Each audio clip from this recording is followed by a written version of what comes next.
IT army को राष्ट्रिय भेला कार्यक्रमका अध्यक्षज्यू,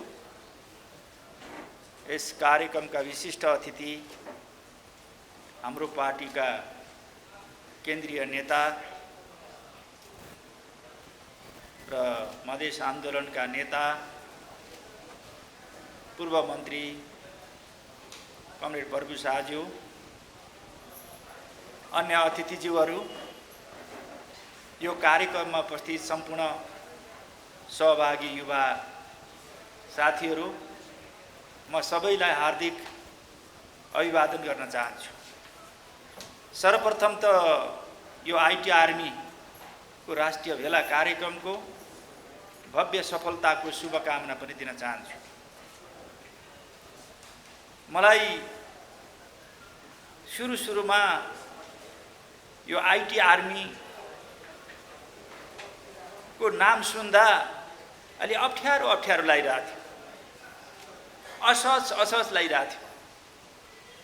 जब म सोच्दै गएँ, जब म घोत्लिँदै गएँ, यो त ज्यादै नै ऐतिहासिक र दूरगामी महत्त्व राख्ने, यसले राष्ट्रिय मात्रै होइन अन्तर्राष्ट्रिय रूपमा पनि प्रभाव पार्न सक्ने यसको नाम तपाईहरुले ज्यादै नै सुविचारित रूपमा राख्नु भएको छ भन्ने मैले महसुस गरेको छु। किनभने आजको दुनिया इन्फर्मेसन टेक्नोलोजीको दुनिया हो, सञ्चारको दुनिया हो। अनि प्रभु शाहले भन्दै हुनुहुन्थ्यो कि मानव समाजको उत्पत्ति र विकाससँगै मानवमा, मानव र प्रकृतिको बीचमा र सँगसँगै एउटा गाउँदेखि अर्को गाउँको बीचमा हुने लडाई क्रमशः हुँदै गएर एउटा देशदेखि अर्को देशको बीचमा हुने लडाई, एउटा देशका आर्मी र अर्को देशको आर्मीसित लड्ने लडाई, समाज विकास क्रमसँगै त्यसको विकास हुँदै आएको छ। सुरुमा ढुङ्गा, लाठी, भाला, तरबारको एउटा युग थियो। त्यसपछि बन्दुकको युग आयो, त्यसपछि गोला बारुदको युग आयो।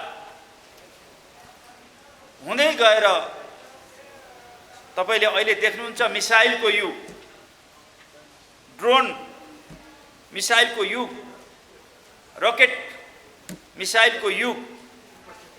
त्यसरी हामीले बुझिरहेका छौँ, हामीले अध्ययन गरेका छौँ कुन देश कति शक्तिशाली छ भन्ने कुरा, कुन देशसँग कति धेरै हतियार छन्, कति धेरै आर्मी छन्, कति धेरै मिसाइल छन्, कति धेरै ट्याङ्करहरू छन्। यस्तो खालको मूल्याङ्कन गरिन्थ्यो, अलिअलि अहिले पनि गरिन्छ, काफी मात्रामा अहिले पनि गरिन्छ। तर विज्ञान टेक्नोलोजीको विकाससँगै सञ्चारको विकाससँगै, आर्थिक विकाससँगै, राजनीतिक क्षेत्रको विकाससँगै, सामाजिक अन्तर्विरोधमा आएको परिवर्तनसँगै आजको युग भनेको इन्फर्मेसन टेक्नोलोजीको युग।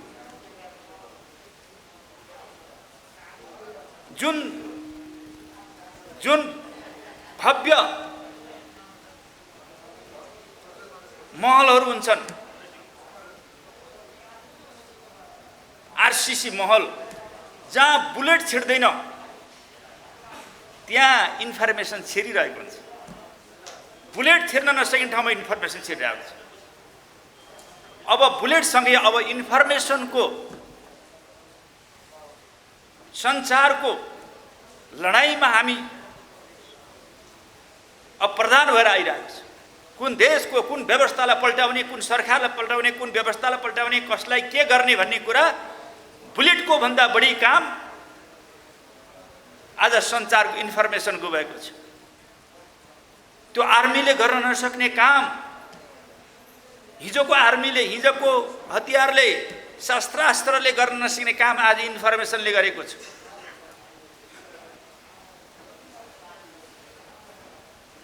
त्यसकारणले आज यो आइटी आर्मीको युग हो भनेर तपाईहरुले जुन किसिमको निष्कर्ष निकाल्नु भएको छ, संश्लेषण गर्नुभएको छ, त्यसकारणले यो नाम ठीक छ। आजको इन्फर्मेसनको दुनियाँमा अब इन्फर्मेसनको आर्मीले मात्रै त्यो बुलेटको आर्मीलाई जित्न सक्छ, त्यो शस्त्रास्त्रलाई जित्न सक्छ, रकेटवालालाई जित्न सक्छ, ड्रोन क्यामेराहरूलाई जित्न सक्छ। त्योभन्दा पहिले त्यो इन्फर्मेसन पुगिसकेको हुन्छ। त्यसकारणले यो उसको महत्त्व हेर्दा सानो जस्तो देखिन्छ, यसको महत्त्व मैले त्यसै भनेको छैन। यसको दूरगामी र ऐतिहासिक भूमिका रहनेवाला छ। आज सानो छ, यसले तपाईहरुले यो चाहिँ के छ भन्ने दुनियाँमा भएका सत्य तथ्यको खोजबिन गर्ने र असत्यको विरोधमा सत्यको पक्षमा उभिने र असत्यलाई धराशायी पार्ने र सत्यलाई हावी बनाउने आजको युग। यसबाट तपाईले सत्यको पक्षमा उभिने, सत्यलाई विजय गराउने, असत्यमाथि विजय हासिल गर्ने, त्यति मात्रै होइन, यसको माध्यमबाट देशको राजनीति गर्नको लागि, राजनीतिमा सफल हुनको लागि नेतृत्वको पनि यसबाट विकास हुन्छ। यो क्षेत्रमा एउटा नेतृत्व विकास गर्ने एउटा महत्त्वपूर्ण अवसर पनि हो। अरू तरिकाले अब हुँदैन। अब हिजोको कति वर्ष होल्टेमर भएको थियो, को कति वर्ष बन्दुक लिएर लडेको थियो, कसले कति दुःख पाएको थियो, कसको उमेर कति थियो। यद्यपि युवाहरूको उमेरले धेरै काम गर्छ, त्यसकारण युवाहरूलाई यहाँ प्राथमिकता दिने काम भएको छ, तपाईहरुले दिइरहनु भएको छ। तर आज कसले कति विवेक प्रयोग गरेर इन्फर्मेसनको दुनियाँमा सत्यको र न्यायको पक्षलाई स्थापित गर्न सक्छ, त्यसको जित हुन्छ। हाम्रो नेपालमा पनि त्यो भारी मात्रामा आवश्यकता छ। त्यो कमी हामीलाई महसुस भइरहेको छ। आज तपाईहरुले अब पुरा गर्नुहुन्छ कि जस्तो लाग्छ। यो सानो छ, तर यसले देशलाई मात्रै होइन उथलपुथल ल्याउँछ, संसारलाई उथलपुथल ल्याउन सक्छ। तपाईहरुले आफ्नो ज्ञान क्षमतालाई केन्द्रित गरेर संसारभरिका सूचना सञ्चारहरूलाई केन्द्रित गरेर तपाईहरुले चाहिँ सत्यको उजागर गर्नुहुन्छ, असत्यमाथि विजय हासिल गर्न हामीले सक्छौँ। तपाईहरुको यो संगठन धेरै भारी महत्त्वको छ। हामी देखिरहेका छौँ नेपालमा एक प्रकारले भन्ने हो भनेदेखि सत्यमाथि असत्यको विजय भइरहेछ, तर हामीले स्थापित गर्न सकिरहेका छैनौँ। हाम्रा विपक्षहरूले गलत चिजलाई पनि हजार पटक चाहिँ यो चाहिँ मिडिया मार्फत, इन्फर्मेसनको दुनियाँ मार्फत नेपाली राष्ट्र र जनतालाई, दुनियाँलाई बेकुफ बनाइरहेका छन्। त्यसको विरुद्धमा हाम्रो यो इन्फर्मेसन आर्मीले त्यसलाई धराशायी पार्नेछ र त्यसको विपक्षमा उभिनेछ र सत्यलाई उजागर गर्नेछ। हामीले करिब जनयुद्ध, जनआन्दोलन, मधेस आन्दोलन सबै लडेर 240 वर्षको निरङ्कुश व्यवस्थालाई ढाने। यो अवस्थाको हामीसित इन्फर्मेसन थिएन। अहिले यो अवस्थाको टेक्नोलोजी हामीसित थिएन। हामी छोटो समयमा हामीले देख्न सक्दछौँ। यो स्तरको थिएन। तपाईहरु हामी सबैलाई जानकारी छ। हाम्रै जीवनकालमा हामीले महसुस गरेको कुरा के हो भने देखेको कुरा, भोगेको कुरा। अहिलेका युवाहरू सायद तपाईहरुलाई पनि भन्न सकिन्छ कति बेला, सबैलाई नभए पनि। अब ढाक्रे भन्ने के हो थाहा छ अहिलेका युवाहरूलाई, नयाँ पिँढीलाई। ढाक्री भन्ने के हो? डोको बोकेर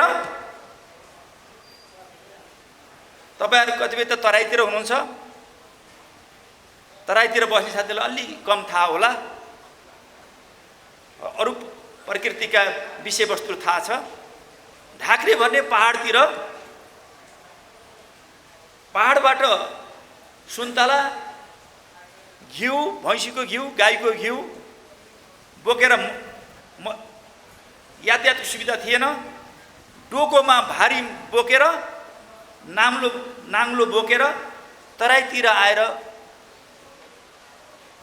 घिउ बेच्ने, सुन्तला बेच्ने, अनि नुन तेल लिएर जाने,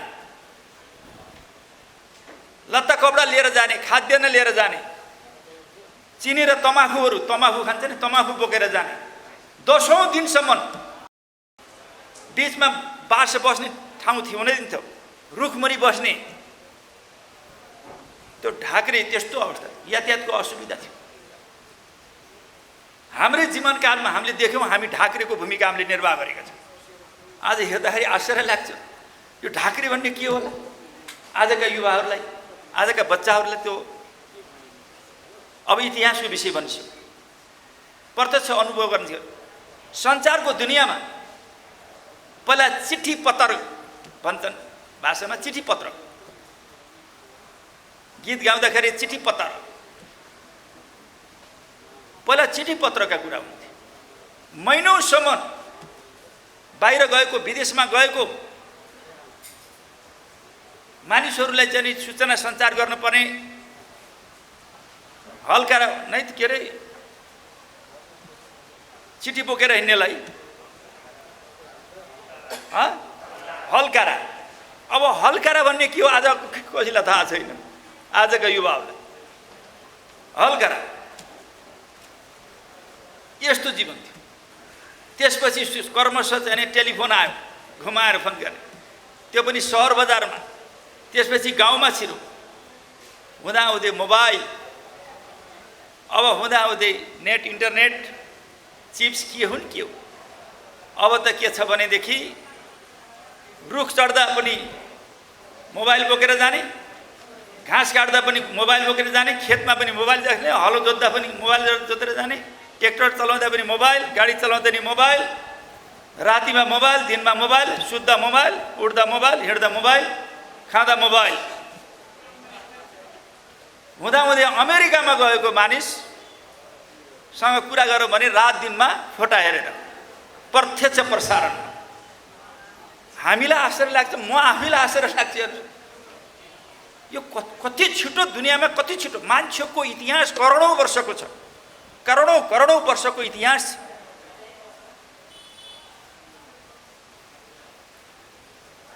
तर यो 20-30 वर्षको इतिहासमा हेर्दाखेरि चेन्ज, परिवर्तन, इन्फर्मेसनको दुनियाँमा चेन्ज हुन्छ भनेदेखि कुन देशको सरकार ढाल्ने, कुन देशको सरकार बनाउने, कुन शक्तिले कसलाई जित्ने, कुन पार्टीले कसलाई पछार्ने भन्ने कुरा आज वास्तवमा भन्नुदेखि कसलाई नङ्ग्याउने, कसलाई स्थापित गर्ने, आज वास्तवमा इन्फर्मेसनको यस्तो चाहिँ महत्त्वपूर्ण भूमिका रह्यो। त्यसकारणले मैले भन्दै थिएँ, यस्तो समाजबाट छोटो तपाईँ हाम्रो जीवनकालबाट यति परिवर्तन भयो भने लाखौँ लाख करोडौँको चाहिँ मानव जातिको उत्पत्तिबाट आजसम्म आइपुग्दा कति समय लाग्ला। यो समय हामी भाग्यमानी रहेछौँ। मैले भन्दै थिएँ 240 वर्षको राजाको निरङ्कुश व्यवस्थालाई हामीले ढाल्यौँ, हामी लडेर ढाल्यौँ। मैले भनिसकेँ, जनयुद्ध, जनआन्दोलन र मधेस आन्दोलनले त्यसलाई ध्वस्त गर्यो।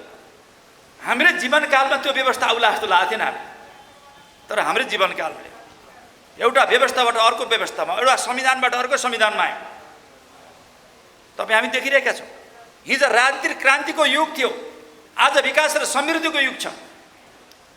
मानिसहरू के बुझेका छन् भने क्रान्ति गरियो, नेताले समेत, पार्टीहरूले समेत, अब क्रान्ति गरियो, अब सरकारमा जाने हो, सरकारको नेतृत्व गर्ने हो, आफ्नो फाइदा लिने हो, पार्टी र आफ्नो व्यक्तिगत स्वार्थपूर्तिले गर्ने हो भन्ने चिन्तन एउटा छ। बडे बडे क्रान्तिकारी नेताहरूमा, बडे बडे आफूलाई क्रान्तिकारी नेता भन्नेहरूमा पनि त्यस्तो चिन्तन छ। राष्ट्रको लागि, जनताको लागि, विकासको लागि, समृद्धिको लागि त्यो एकदम नगण्य र गौण, त्यतातिर ध्यानै छैन।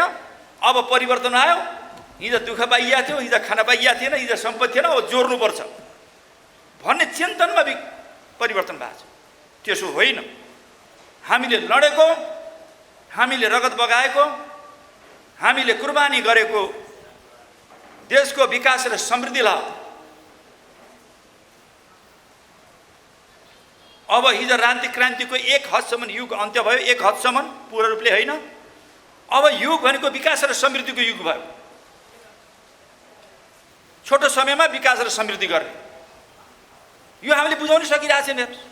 भन त भन्छौँ, नेतै चाहिँ के छ भने व्यक्तिगत स्वार्थमा आफ्नो घर जोड्ने, आफ्नो परिवारलाई चाहिँ सम्पत्ति कमाइदिने, आफ्ना नातागोताको पछि लागिरहेछ। हिजो युद्धमा लडेका, हिजो आन्दोलनमा सहभागी भएका, रगत बगाएका, बलिदानी गरेका मान्छेहरू कहाँ छन्?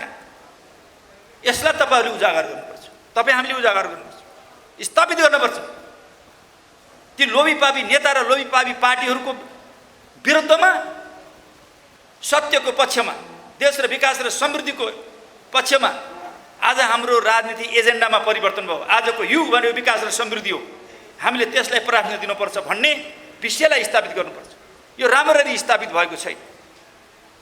सबै त्यतातिर लागिरहेका छैनन्। सबैलाई त्यतातिर एकताबद्ध गर्ने कुरा त्यो भइरहेको छैन।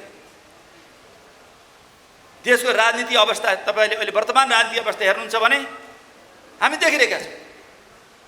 जुन नेताहरू, जुन पार्टीहरू, जुन कार्यकर्ताहरू, जो जनताले ठुलो कुर्बानी गरेर, ठुलो योगदान गरेर, बलिदान गरेर, रगत बगाएर ल्याएको जो व्यवस्था हो, त्यसमाथि आज चुनौती खडा गरेको छ। तिनै नेताले आज त्यसको रक्षा गर्न नसक्ने स्थिति भएको छ। तपाईँहरूलाई कस्तो लाग्छ हो कि अध्ययन गरौँ। तपाईँ इन्फर्मेसन टेक्नोलोजीमा विश्वास गर्ने र ज्ञान भएका साथीहरू हुनुहुन्छ। त्यही हो। आज वास्तवमा भनेदेखि राजनीतिक पार्टीहरू, नेताहरू र संसदको औचित्यहीन भइसकेका छ। आज दङ्ग पर्दैछ। सबै निर्णयहरू सर्वोच्चले गरिदिन्छ। सर्वोच्चलाई कसले चलाउँछ त्यो अर्कै विषय छँदैछ। कसले कहाँबाट चलाउँछ थाहा छैन। एकजना सुशी प्याकुरेलजीले भन्दै हुनुहुन्थ्यो, नेता चुन्ने संसदले हो कि पार्टीले हो कि सर्वोच्चले परमादेश मार्फत, जनताले चुनेका जनताका प्रतिनिधिहरू जनादेश मार्फत हो कि परमादेश मार्फत हो। ल यस्तो भइरहेछ, यो पनि मान्छेले बुझेको छैन, बुझाउन सकिया छैन। यो त बकवास हो। यो दुनियाँमा कहीँ हुन्छ सर्वोच्चले चाहिँ नेतृत्व राजनीति नियुक्ति जस्तै प्रधानमन्त्रीलाई नियुक्ति गरेर पठाउने कहीँ हुन्छ दुनियाँमा? राजनीतिक पार्टीको के काम छ? संसदको, जनप्रतिनिधिको जनादेशको के अर्थ छ? यस्तो किसिमको मजाक भइरहेको छ। यसलाई हामीले स्थापित गर्नु, यो गलत हो भन्ने स्थापित गर्न सकेन। हेर्नुहोस् त, दङ्ग परेर प्रधानमन्त्री र मन्त्री हुन भएपछि लाइन लाएर यो सबै लोकतन्त्र भन्नु हिँडिरहेको छैन। योभन्दा मजाक के हुन सक्छ? योभन्दा जनताको जनादेशको अपमान के हुन सक्छ? तिनै नेताहरू हेर्नुहोस् त, आफ्नो औचित्य सिद्धिसक्यो, आफ्नो अधिकार अर्काले लिइसक्यो। अब एक प्रकारले भन्ने हो भने अघोषित रूपमा प्रतिक्रान्ति भइसक्यो। अघोषित प्रतिक्रान्ति हो। राजनीतिक पार्टी र दलहरू र जनप्रतिनिधिहरूले गर्न सकिने निर्णय अर्कैले गरिदिने भनेको त प्रतिक्रान्ति हो। भोलि अब यो संविधान खारिज गरियो भनिदियो भने के गर्छन्? त्यसलाई पनि मानेर ताली पिटेर जाने। मानव यो संविधान खारिज गर्यो, मानव सङ्घीय गणतन्त्र खारिज गरियो, मानव समावेशी लोकतन्त्र खत्तम पारियो, मानव धर्मनिरपेक्षलाई खारिज गरियो। ताली पिट्दै जाने, स्वीकार गर्दै जाने। प्रधानमन्त्री र मन्त्रीको नाममा, स्वार्थको नाममा। यही हो लोकतन्त्र। यसैको लागि लड्या हो। यसमा हामीले आवाज उठाउनुपर्छ। हाम्रो आइटी आर्मीले आवाज उठाउनुपर्छ। यसको लागि अहिले बन्दुक चलाएर हुँदैन। अहिले आइटी आर्मीकै काम छ। यसलाई चाहिँ राष्ट्रव्यापी रूपमा एउटा छ्यापछ्याप्दै अब यही हो भन्ने गराइदिनु पर्ने हुन्छ। योभन्दा अर्को विकल्प छैन भने जता हेरौँ लोकतन्त्रको उपहास, लोकतन्त्रमाथिको मजाक या के भन्नुपर्ने हो तपाईँहरूले जान्नुहुन्छ यस्तो कुरा। यो गर्नु पर्यो। यसरी हामीले चाहिँ पहल लिन सक्नुपर्छ। अब त्यो आजको युग भनेको विकास र समृद्धि हो भन्ने कतो कहाँ गयो? कहाँ हामीले देशको कम्युनिस्ट आन्दोलन, तपाईँ हामीलाई सबैलाई थाहा छ, देशको राजनीति आन्दोलन, त्यसमा पनि मुख्य गरेर कम्युनिस्ट आन्दोलन। हामीले संसारभरिको कम्युनिस्ट आन्दोलन भन्नुहोस्, विश्व कम्युनिस्ट आन्दोलन रक्षात्मक स्थितिमा छैन, तर नेपालमा चाहिँ हामीले आफ्नो कम्युनिस्ट आन्दोलनलाई शक्तिशाली बनायौँ। हामी बुलेटमा पनि सशस्त्र लडाइँ लड्दा पनि हामीले श्रेष्ठता हासिल गऱ्यौँ। आफ्ना विपक्षसँग, आफ्ना प्रतिद्वन्द्वीसँग हामीले ब्यालेटबाट पनि श्रेष्ठता हासिल गऱ्यौँ। त्यसको मुख्य कारण थियो हामीले नेपालका कम्युनिस्टहरूलाई एकताबद्ध गऱ्यौँ, एकताबद्ध गरेर लड्यौँ चुनाव। त्यसको मुख्य कारण दुनियाँलाई सन्देश दिउँ, चाहे बुलेटबाट होस् चाहे ब्यालेटबाट, आफ्ना प्रतिद्वन्द्वीलाई हामीले जितेर आयौँ। तर त्यस्ता प्रकारका आइटी आर्मीहरू भनौँ, आइटी आर्मी त होइनन्, ती नाटकीय भनौँ कि ती नक्कली आइटी आर्मीहरूले के गर्दै भन्नुहुन्छ भनेदेखि त्यसभित्र बाँझो हाल्ने, त्यसभित्र चाहिँ विवाद, अस्वस्थ विवाद सिर्जना गर्ने, नेतृत्वलाई कमजोर पार्ने, नेतृत्वलाई ध्वस्त गर्ने र आफ्नो व्यक्तिगत स्वार्थको लागि जे पनि गर्ने, त्यो पछि हाबी भएर गयो। त्यसले पार्टीलाई विभाजनतिर ल्यायो। हामी एकताको पक्षमा आवाज उठायौँ, मेहनत गऱ्यौँ, केही समय धान्यौँ पनि, एकतालाई बचायौँ, तर अन्ततः पार्टी फुट्यो। हामी एकताकै पक्षमा उभियौँ, नेपाल कम्युनिस्ट पार्टी नेकपाकै पक्षमा उभियौँ। त्यसैको विचारलाई, कार्यदिशालाई हामीले मानेर बस्यौँ, त्यही नेतृत्वलाई हामीले मानेर बस्यौँ। अब हामीलाई पार्टी छोडे जस्तो बनाइदिएछ, अरूलाई पार्टी अगाडि जस्तो बनाइदिएछ। हेर्नुहोस्, हामी त एकताकै निरन्तरतामा छौँ भन्ने कुरा हामीले बुझाउन सकिरहेछौँ। तपाईँहरूले के भन्नुहुन्छ? अब आइटी आर्मी हामी एकताकै निरन्तरमा छौँ, यो हामीले बुझाउन सकेका छैनौँ। मानवको हामीलाई चाहिँ नि एमालेमा प्रवेश जस्तो गराइदिएछ। हेर्नुहोस्, एमालेमा प्रवेश गरायो, कहिले प्रवेश गऱ्यौँ हामी? तपाईँले बताउन सक्नुहुन्छ? आइटीका साथीहरू, सञ्चार जगतका साथीहरूले हामीलाई एमालेमा प्रवेश गरेको कहिले थाहा छ तपाईँहरूलाई? कुन दिन प्रवेश गऱ्यौँ? कुन मितिमा प्रवेश गऱ्यौँ? हामी कुन समयमा प्रवेश गऱ्यौँ थाहा छ? छैन। हामी त एकताकै निरन्तर। प्रचण्डजी नेपाल कम्युनिस्ट पार्टी नेकपा हुँदा क्रान्तिकारी भइरहने, हामी नेकपा भइरहँदा हामी गैर क्रान्तिकारी गर्ने हुन्छ। प्रचण्डजीले ओलीजीलाई प्रथम अध्यक्ष र नेता मान्दा उनी क्रान्तिकारी भइरहने, ओलीजीलाई संसद दलको नेता र प्रधानमन्त्री मान्दा क्रान्तिकारी भइरहने, अनि हामीले मान्दा गैर क्रान्तिकारी एमालेमा प्रवेश गरे जस्तो हुन्छ? त्यो त एमाले र माओवादी केन्द्र भनेको त त्यो त सर्वोच्चले गरिदिएको निर्णय हो। त्यो त उसो कुरा हामीले अहिलेसम्म मानेका छैनौँ। त्यो सर्वोच्चले गरे भने मान्दिन पर्ने, यो कहिले बनाएको? यो सर्वोच्चले जे गरे पनि सध्य मान्छेलाई बहुधा हो भन्दै पनि मान्दिन पर्ने जस्तो भइरहेछ। त्यसरी यो चिज के छ भन्नुहुन्छ भने हामीलाई चित्त बुझिरहेको छैन, तर हामीले स्थापित गर्न सकिरहेका छैनौँ। तपाईँहरूले त्यो कुरालाई उजागर गर्नु पर्यो। खास चाहिँ विकास र समिति अहिलेको समकालीन नेतामा म इमान्दारीबाट भन्छु, होला नि कमजोरी समकालीन नेताहरूमा। जो पूर्व प्रधानमन्त्रीहरू पनि रहे, धेरै भए, पटक पटक प्रधानमन्त्री भए, त्यसमध्येको तुलनात्मक रूपमा विकास र समृद्धिको पक्षमा व्यापक रूपमा योजनाबद्ध रूपमा काम गर्ने त केपी शर्मा ओली नै देखिनुभयो नि। अब त्यसबाट आत्तिएर केपी शर्मा ओलीलाई अपदस्थ गर्ने, अपदस्थ पनि અહીં प्रभुजीले बताइहाल्नुभयो। यो दुनियाँमा कहीँ नभएको, दलीय व्यवस्थामा कहीँ पनि यस्तो नभएको, हाम्रो संविधानले पनि नभनेको, हाम्रो संविधानमा पनि नभएको। अब आफ्नो पार्टीका सांसदहरू अर्को पार्टीको विपक्षको आफ्नो प्रधानमन्त्रीलाई छोडेर आफ्नो प्रधानमन्त्रीको विपक्षमा र विपक्षको नेतालाई प्रधानमन्त्री बनाउनु पर्छ भनेर सिग्नेचर गर्ने हिँड्नेलाई हुइप नलाग्ने, त्यो पाइने, त्यसलाई कारबाही गर्न नपाइने, यस्तो भनिसकेपछि यो के हुन्छ? कुनै यो दलीय व्यवस्थाको औचित्य छ? छैन। दलीय व्यवस्थालाई समाप्त पारिएछ, यो परिवर्तनलाई समाप्त पारिसके, तर पनि साथीहरू दङ्ग परेर बसिरहेछन्। क्या बात, क्या जित्यो भनेर।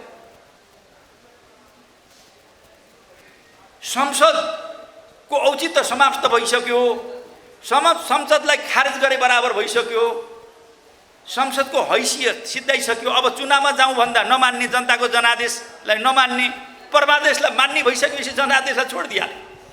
अब के को राजनीति गर्ने? यस्तो स्थितिलाई पनि स्वीकार गरेर सम्मान गरेर पुरै खुसी भएर गदगद भएर क्या बात क्या जितियो भनेर बसिरहेको छन् साथीहरू।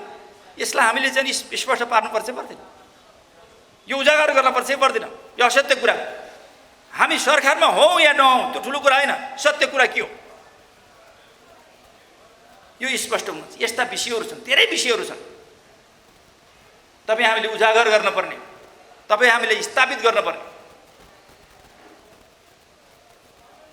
सत्यलाई चाहिँ विजय गराउने, असत्यमाथि विजय हासिल गर्ने,